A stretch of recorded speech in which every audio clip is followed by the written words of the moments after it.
देखिए स्टूडेंट्स, हमने last lecture में एनर्जी बैंड्स और सॉलिड्स के बारे में डिस्कस किया था। टुडे हमारे पास में जो न्यू टॉपिक है, हमें क्या करना है कि एनर्जी बैंड्स के बेस के ऊपर आप इन बैंड्स को कैसे क्लासीफाई कर रहे हैं।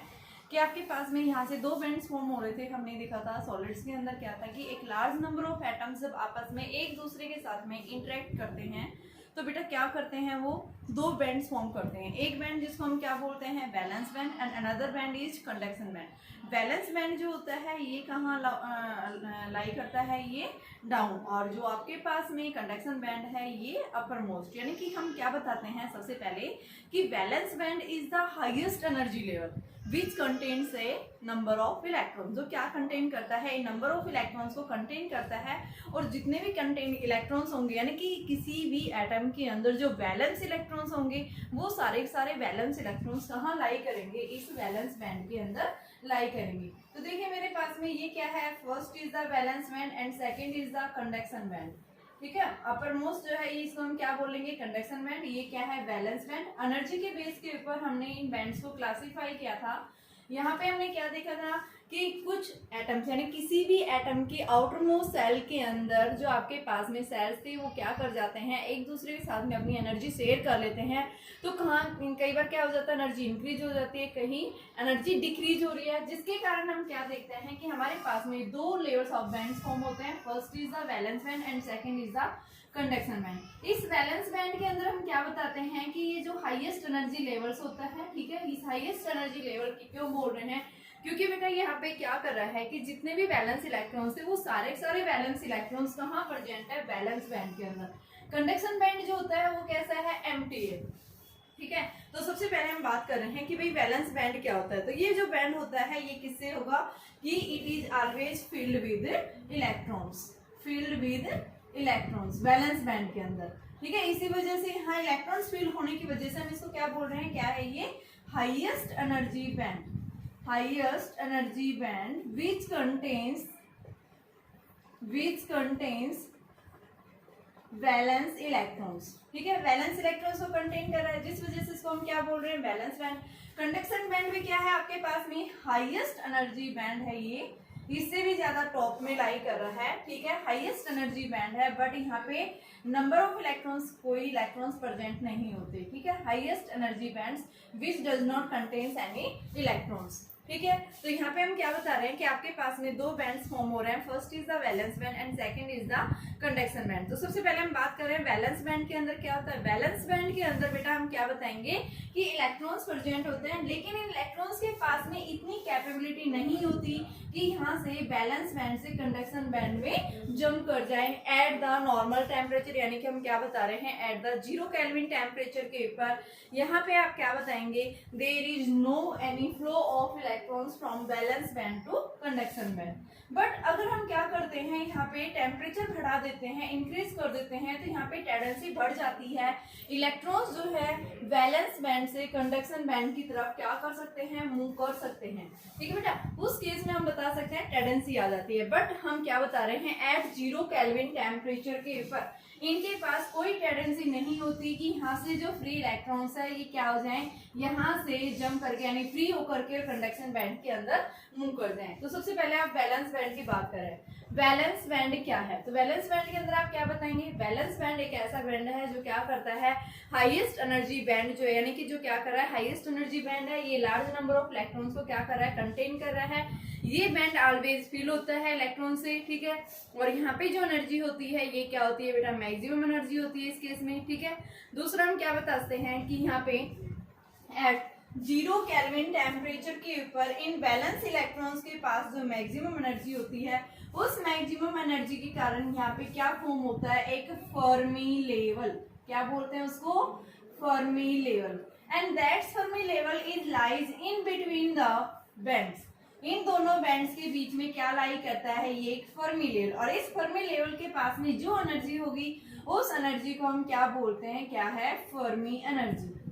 क्या बोलेंगे, फर्मी एनर्जी। फर्मी लेवल और फर्मी एनर्जी का मतलब समझ गए कि फर्मी लेवल का मतलब कि भाई आपके पास में बैलेंस बैंड के अंदर जो इलेक्ट्रॉन्स प्रेजेंट थे, इन इलेक्ट्रॉन्स के पास में मैक्सिमम एनर्जी जो होगी, उस एनर्जी के कारण क्या मिलेगा, यहाँ पे एक लेवल फॉर्म होगा, और वो लेवल कहाँ लाई करता करता है इस एनर्जी यानी इन दोनों के बीच में जो गैप आता है उस गैप के बिल्कुल मिड में लाई करता है, ठीक है। और यहाँ इन वैलेंस इलेक्ट्रॉन्स के कारण क्या होता है, इस वैलेंस बैंड के पास में जो मैक्सिमम एनर्जी होती है, तो हम उस लेवल के पास जो एनर्जी आएगी उस एनर्जी को हम क्या बोलेंगे, Fermi energy.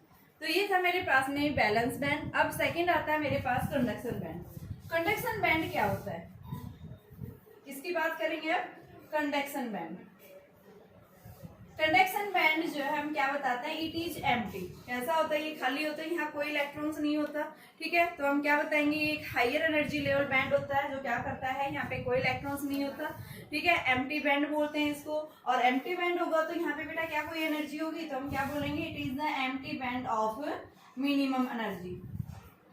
Empty band of minimum energy, यानी कि जब इलेक्ट्रॉन्स ही नहीं है तो यहाँ पे क्या इलेक्ट्रॉन्स प्रेजेंट होंगे, भाई इलेक्ट्रॉन्स ही नहीं है तो क्या एनर्जी मिलेगी। तो इस वजह से हम क्या बोल रहे हैं, empty band of minimum energy, कि एम्प्टी रहता है, इलेक्ट्रॉन्स प्रेजेंट नहीं होते, ठीक है। और यहाँ पे हम क्या बताते हैं कि इस बैंड के अंदर इलेक्ट्रॉन्स जो है ये गेन कर सकता है। कब गेन कर सकता है, अगर हम यहाँ पे एक्सटर्नल इलेक्ट्रिक फील्ड अप्लाई कर दे, फील्ड की वजह से यहाँ से बैलेंस बैंड के अंदर इलेक्ट्रॉन्स क्या हो जाते हैं, फ्री हो जाते हैं, और इनके पास में एक टेंडेंसी आ जाती है कि इलेक्ट्रॉन्स बैलेंस बैंड से कंडक्शन बैंड में क्या कर जाएं बेटा, वो मूव कर जाए, ठीक है। तो इसको हम क्या बोल रहे हैं, क्या है ये आपके पास में कंडक्शन बैंड है, ठीक है। अब थर्ड आता है यहाँ पे कि आपके पास में यहाँ पे क्या आएगा बेटा, तीसरा जो है हम क्या बोल रहे हैं, energy gap, forbidden energy gap, energy gap या फिर फॉरबिडन एनर्जी गैप, इजी से इसको डिनोट करते हैं, फॉरबिडन एनर्जी गैप भी बोलते हैं इसको।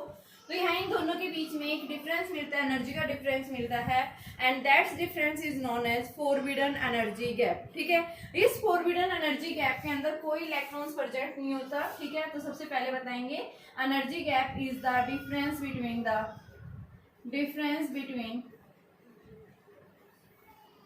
difference of energy between valence band and conduction band, ठीक है। यानी एनर्जी गैप को हम किसके इक्वल बताएंगे बेटा, कि आपके पास में जो टॉप मोस्ट है कंडक्शन बैंड के पास जो मिनिमम एनर्जी है, कंडक्शन बैंड के पास जो मिनिमम एनर्जी है उसमें से आप क्या कर दो, बैलेंस बैंड के अंदर जो मैक्सिमम एनर्जी आ रही है, इन एनर्जी का क्या करते हैं, डिफरेंस करते हैं, क्या देता है ये हमें एनर्जी गैप देता है। और यहाँ पे हम क्या बताएंगे कि इस एनर्जी गैप के अंदर कोई फ्री इलेक्ट्रॉन्स नहीं होते, लेकिन अगर हम टेम्परेचर को इंक्रीज करते हैं तो बेटा टेम्परेचर बढ़ने पर यहाँ पे इनके बीच का जो एनर्जी गैप है ये क्या हो जाता है, डिक्रीज हो जाता है। टेम्परेचर को राइज करेंगे, एनर्जी गैप क्या हो जाएगा, रिड्यूस हो जाएगा, डिक्रीज हो जाएगा।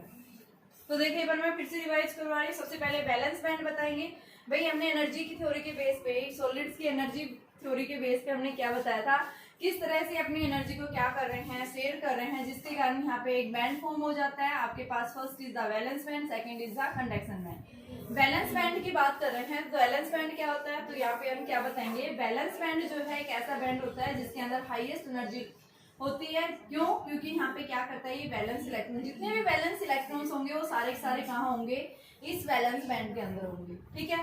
सेकेंड हम क्या बता रहे हैं, यहाँ पे इन इलेक्ट्रॉन्स के पास में एट 0 केल्विन टेम्परेचर के ऊपर इतनी टेंडेंसी नहीं होती कि क्या कर जाए, बैलेंस बैंड से कंडक्शन बैंड में जंप कर जाए, ठीक है। तीसरा हम क्या बता रहे हैं यहाँ पे कि आपके पास में इस बैलेंस बैंड के अंदर क्या होगा बेटा, कि जितने भी आपके पास में जो इलेक्ट्रॉन्स हैं, ठीक है, वो इलेक्ट्रॉन्स यानी कि क्या कर सकते हैं, अगर हम यहाँ से बाहर से एक्सटर्नल फील्ड अप्लाई करें तो उस फील्ड के कारण ये बैलेंस इलेक्ट्रॉन्स यहाँ से फ्री हो जाएंगे और ये कंडक्शन बैंड की तरफ मूव कर सकते हैं, ठीक है। ये हम क्या बोल रहे हैं, बैलेंस बैंड। कंडक्शन बैंड क्या होता है, ये भी क्या है आपके पास में हाईएस्ट एनर्जी बैंड होता है, ठीक है, लेकिन यहाँ पे कोई इलेक्ट्रॉन्स नहीं प्रेजेंट होते, ये एम्प्टी होता है पूरी तरह से, ठीक है, लेकिन ये इलेक्ट्रॉन्स को गेन कर लेता है अगर आप क्या कर रहे हैं, टेम्परेचर को बढ़ा रहे हैं, ठीक है। नेक्स्ट इसको कंडक्शन बैंड क्यों बोला गया है, क्योंकि जैसे हम क्या कर रहे हैं बेटा, टेम्परेचर बढ़ा रहे हैं तो इलेक्ट्रॉन्स यहाँ से इस साइड मूव कर रहे हैं, तो इलेक्ट्रॉन्स इसकी तरफ मूव कर रहे हैं, यहाँ से इलेक्ट्रॉन्स यार पीछे क्या छोड़ के जाएंगे, होल्स छोड़ के जाएंगे। और बेटा जैसे हम एक्सटर्नल फील्ड अप्लाई कर देते हैं तो होल्स के ऊपर चार्ज कैसा आता है, पॉजिटिव, तो वो होल्स भी क्या करेंगे, मूव करेंगे, किस साइड मूव करेंगे, इलेक्ट्रिक फील्ड की डायरेक्शन में। लेकिन इलेक्ट्रॉन जो है वो क्या करेंगे, एक्सटर्नल फील्ड की डायरेक्शन से अपोजिट डायरेक्शन में क्या करेंगे, मूव करेंगे, जिसके कारण हम क्या बता रहे हैं कि कि यहाँ पे जैसे ही टेम्परेचर अप्लाई करते हैं तो इलेक्ट्रॉन्स मूव करते हैं और इलेक्ट्रॉन्स और होल्स के मोशन के कारण यहाँ क्या आ जाता है, करंट आता है। तो यानी कि हम क्या बता रहे हैं कि यहाँ क्या हो रहा है, कंडक्शन टेक्स प्लेस हो रहा है। ठीक है, तो ये हमारे पास में क्या है, कंडक्शन बैंड। तीसरा मैंने बात की एनर्जी गैप। तो ये एनर्जी गैप क्या है, बैलेंस बैंड और कंडक्शन बैंड के बीच में जो एनर्जी का डिफरेंस आता है उस गैप को हम क्या बोलते हैं, एनर्जी गैप। ये एनर्जी गैप डिक्रीज हो सकता है कब, जब आप टेम्परेचर को क्या करेंगे, इंक्रीज करेंगे। यहाँ कोई फ्री इलेक्ट्रॉन्स प्रेजेंट नहीं होता, कंप्लीटली कैसा होता है, ये एम्प्टी होता है बेटा। ठीक है, अब मैं क्या करूंगी, इसी के बेस पे अब मैं इनको क्लासीफाई करूंगी। एनर्जी गैप के बेस के ऊपर हम क्या करेंगे, मटेरियल्स को क्लासीफाई करेंगे। जैसे हमने पीछे लेक्चर में देखा था कि भाई कंडक्टिविटी या रेसिस्टिविटी के बेस के ऊपर हमने मेटल्स, इंसुलेटर्स एंड कंडक्टर्स को किस तरह से क्लासीफाई किया है। ठीक है, तो मेरे पास टॉपिक है अभी classification of materials on the basis of energy gap. Energy gap के बेस पे आप इनको कैसे क्लासीफाई करेंगे, classification of materials on the basis of energy gap। सबसे पहले हम बात कर रहे हैं मेटल्स, मेटल्स या कंडक्टर्स। सेकेंड हम बात करेंगे इंसुलेटर्स। थर्ड हम बात करेंगे आपके पास में सेमी कंडक्टर्स।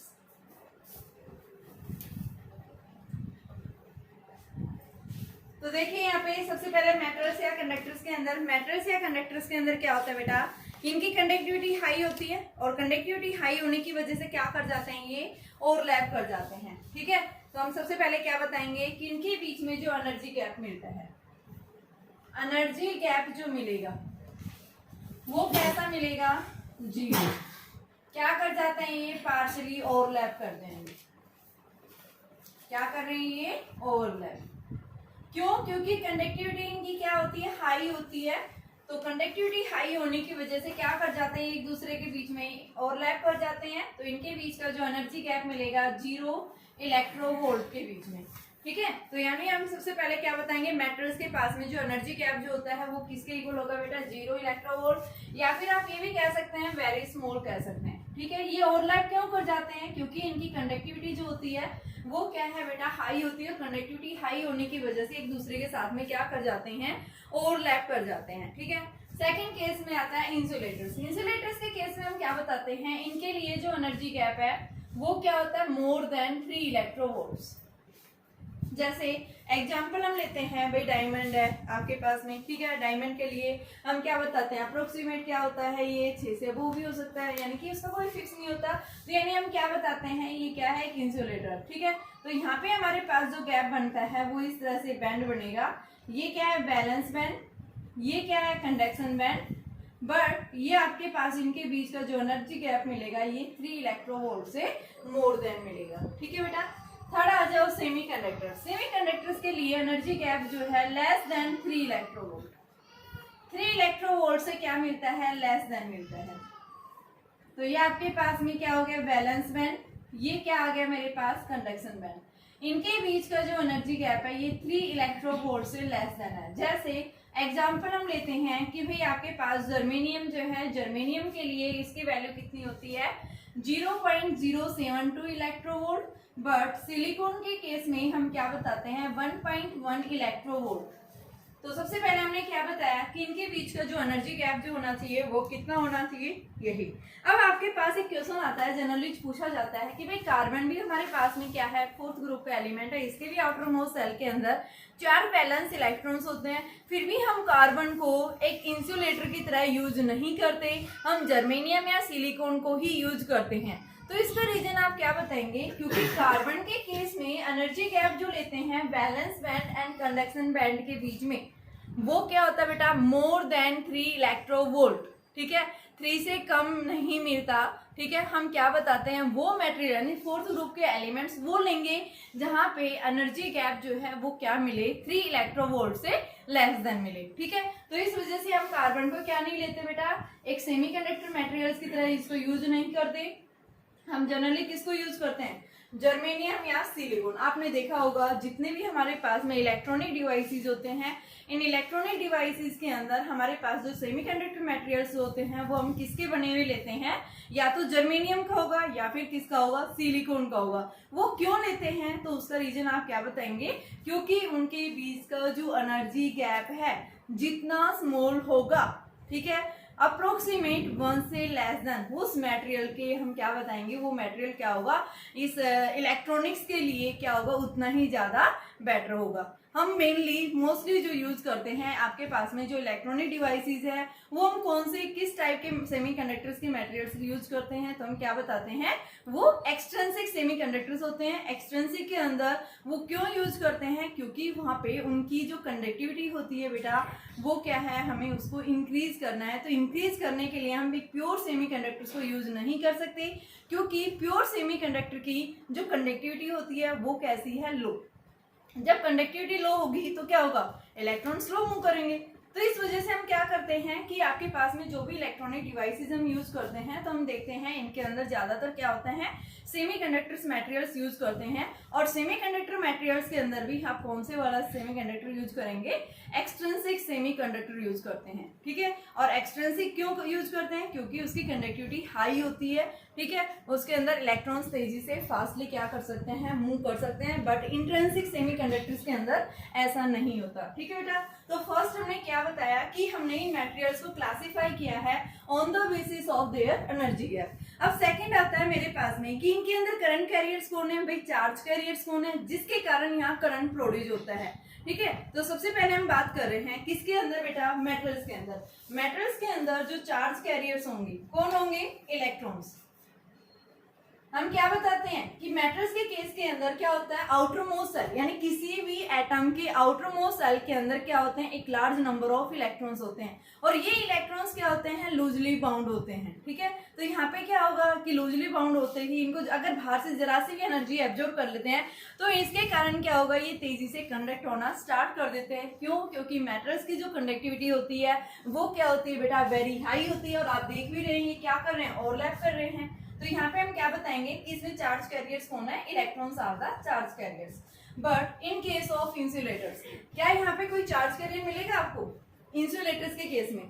जैसे हम बता रहे हैं भाई रबर है आपके पास में, वुड है, तो क्या इनके अंदर करंट पास होता है? नहीं होता। क्यों नहीं होता? क्योंकि वहां पे क्या होता है बेटा, उनको यहाँ पे फ्री करने के लिए, क्योंकि आपके पास में वो क्या है, एक तो bad conductor of heat and electricity है, इलेक्ट्रिसिटी को इजीली अलाउ नहीं करते हैं ये, ठीक है। तो यहाँ पे हम क्या बताएंगे कि यहाँ पे कोई फ्री इलेक्ट्रॉन यानी charge carriers, there is are no any charge carriers in case of insulators.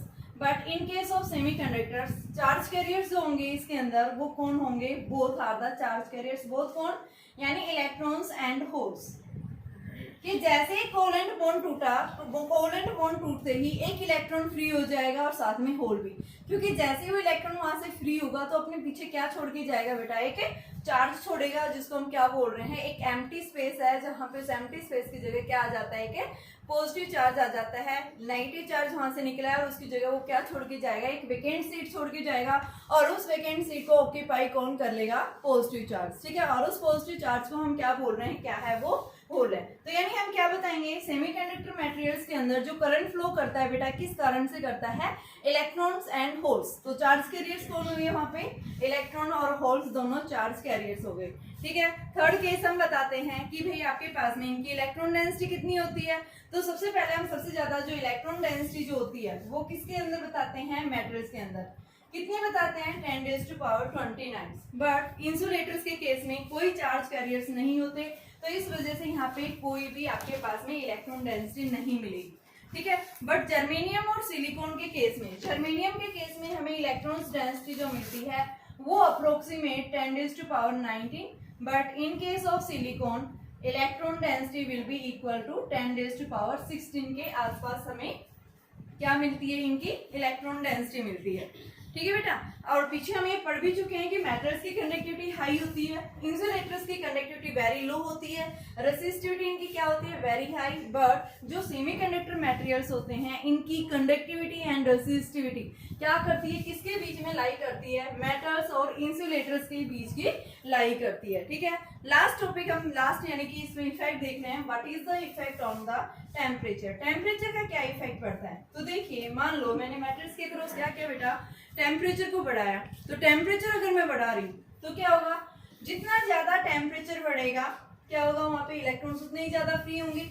जितने ज्यादा नंबर ऑफ इलेक्ट्रॉन्स फ्री होंगे उतने ही तेजी से वाइब्रेट करेंगे। वहां पे क्या होगा, इलेक्ट्रॉन्स का मोशन उतना ही ज्यादा होगा। तो वहां पे उनके मोशन को अपोज करने के लिए एक फिजिकल क्वांटिटी अराइज हो जाती है, that's physical quantity is known as resistance. तो जितना ज्यादा इलेक्ट्रॉन्स मूव करेंगे यानी करंट बढ़ेगा तो उनके मोशन को अपोज करने के लिए रेसिस्टेंस भी बेटा उतना ही ज्यादा इंक्रीज हो जाता है।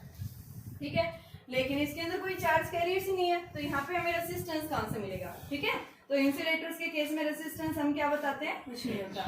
अब बात कर रहे हैं हम किसकी, सेमीकंडक्टर्स की। ठीक है, तो सेमीकंडक्टर्स के केस में हम क्या बताएंगे, टेम्परेचर बढ़ाने पर इनका रेसिस्टेंस हमेशा क्या हो जाता है, डिक्रीज हो जाता है। ठीक है, टेम्परेचर को इंक्रीज कर रहे हैं, इनकी रेसिस्टेंस क्या हो जाता है, डिक्रीज हो जाता है, क्योंकि यहाँ पे हम क्या बता रहे हैं, इनकी जो कंडक्टिविटी जो होती है ना ही ज्यादा हाई होती है ना ही ज्यादा लो होती है। ठीक है, तो हम क्या बताएंगे, सेमीकंडक्टर मटेरियल्स के अंदर टेम्परेचर को राइज करने पर रेसिस्टिविटी जो है वो क्या हो रही है, इनकी चेंज हो रही है और रेसिस्टेंस क्या हो रहा है, इनका डिक्रीज हो रहा है बेटा। ठीक है, तो अब हम बात करेंगे टाइप्स ऑफ सेमीकंडक्टर्स। ये था मेरे पास में कि भाई एनर्जी गैप्स के बेस पे आप मटेरियल्स को किस तरह से क्लासिफाई कर रहे हैं। अब बात आती है मेरे पास में